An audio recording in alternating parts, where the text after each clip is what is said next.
iri kuitika kuRussia neUkraine. Munoiona sei? Nyaya iyi haindivhundutsi.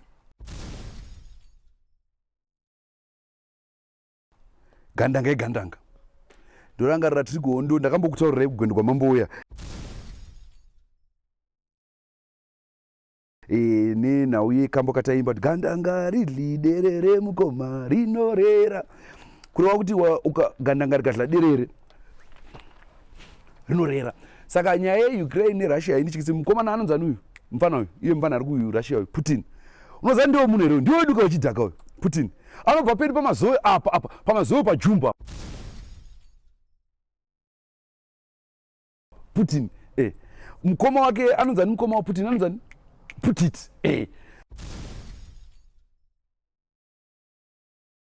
Andi uri kuwana uiri apa Putin handiti Putin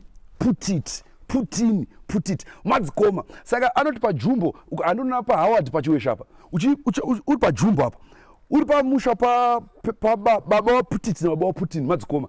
Baba waPutin musha wawo uri pachikomo unochiona pamba pamusha wana Putit. Saka handida kushamisika nekuti Putin zvoreva kuti isa mukati.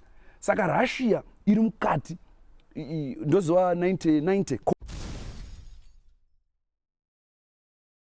Cold War yapisa. Takati tabva kuhondo isusu 1980 tadzoka tagara munomu takazotorwa papeacekeeping mission yekuenda kuCrimea yai Cold War. Kiev yanga iri pati yeRussia yanga iri pati USSR. Munoziva rofana United Soviet Republic yeSoviet Union USSR. Ipapo Putin aitwa mutema indi akatotsvuka ini. Putin akableacha ndo mafirst people ekubleacha. Saka attack yake ndeyekuti vanhu vemuUkraine wakutaura kuti iwewe hatichada kudhila newe because munobleacha mableaching creams aya. Saka kuna vanhu vanobleacha ndaungowataurira kuti pane nguva yekuti muwengi anokushandukira waunofunga kuti hama yako muwengi wako pana wapana because vanhu vakatsvuka chaizvo zvazviri clear. Mufana anonzi Holly munomuziva Holly anoridzaridza iyeyo ndo vanhu vekuUkraine waya. Saka inini vanhu vakada sendiswa naPutin akableacha. So hondo yacho iri panyaya yerudzi neruvara asi hawaiwini nekuti ndorangarira 1968 patakatanga kuita intelligence training tanana Dubiso Dabengwa neti tine uyu mukomana uyu ari kumazono mufana ushu iye uyu mufana ari kutonga mazono tana wakomana tirimo mu Yugoslavia nana Tito Milosevic mufana ari kutonga mazono.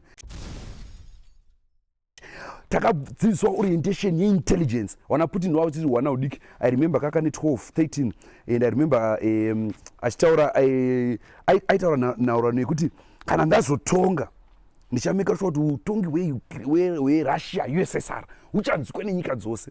Zvino wana America hawawinzisi kuti nyika inotongwa newene wayo. Alright. Anonzani mufana Putin ndiye mwene weUSSR. Alright comrade. Saka mati mimi Putit ndiye mukuru kuna Putin. Aiwa Putin ndiye mukuru. Unzwisana uye kuti baba waPutin handiti ndo wakatanga kutanga first Chimurenga umvukela yokutanga paya wakanga wachipinda mumapako wachikandirwa madynamite ndo ai Putin waida kuti Putin vanhu vese vopinda. Then baba waPutit muning'ina wababa waPutin because baba waPutit ndizvo handiti ndo wakanga wakuti Putit kuti ngatipindei muhondo tichidona vanhu pasecond Chimurenga umvukela.